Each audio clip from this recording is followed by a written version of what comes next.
The high priest Imhotep is having an affair in the palace with the crown princess Ensina. The priests had just closed the palace gates. The king burst in. He discovered Imhotep's affair with Ensina. Imhotep and Ensina killed the king. The king's guards broke into the palace when they heard the noise. To cover Imhotep's escape, Ensina chose to kill herself. She knew that Imhotep would soon use his magic to bring her back to life. That night, Imhotep led the priests into Hamunaptra, the city of the dead. He found Ensina's body. After finishing all the preparations, he recited a resurrection spell. Ensina's spirit was summoned. Just as Ensina was about to be resurrected, Imhotep was arrested by the guards of the tomb. His men were mummified. Imhotep's son was cut out. The guards wrapped Imhotep tightly in a sarcophagus. The guard in the dog's head mask poured a jar of worms into the sarcophagus. The guards closed the sarcophagus. To limit Imhotep's power, the sarcophagus was covered with another layer. The sarcophagus was finally buried 10 meters underground. A stone statue of a dog-headed guard was placed on top of the sarcophagus. O'Connell is surrounded by bandits. All he can do is close his eyes and wait to die. Something seems to have happened under the bandits' feet. After a long wait,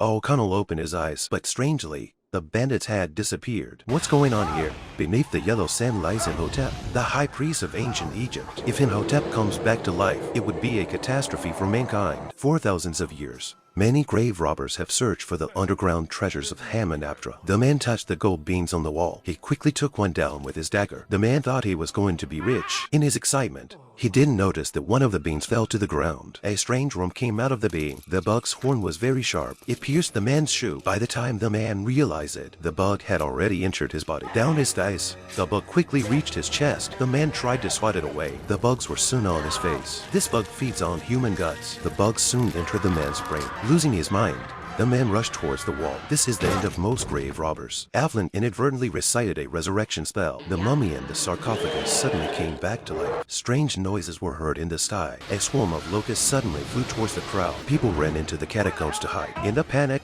the man's glasses fell to the ground. The man groped their way forward. Those who were left alone become the prey of others. The resurrected mummy appeared behind the man. When Evelyn found the man, his eyes had been gouged out by the mummy. The mummy blocked Evelyn's path. He planted the man's eyes on himself. Imhotep approached Evelyn step by step, looking at Evelyn's face. Imhotep remembers Ensina. O'Connell is being chased by a horde of bugs. Those who ran behind were sucked dry by the bugs. O'Connell finds Evelyn. He too is startled by the mummy in front of him. Imhotep roars with his mouth askew. O'Connor imitated Imhotep. Just as Imhotep was getting the better of him, O'Connor shot Imhotep in the stomach. The man fled the catacombs. Imhotep's hand came out of the sand. The resurrected Imhotep was about to embark on an evil plan.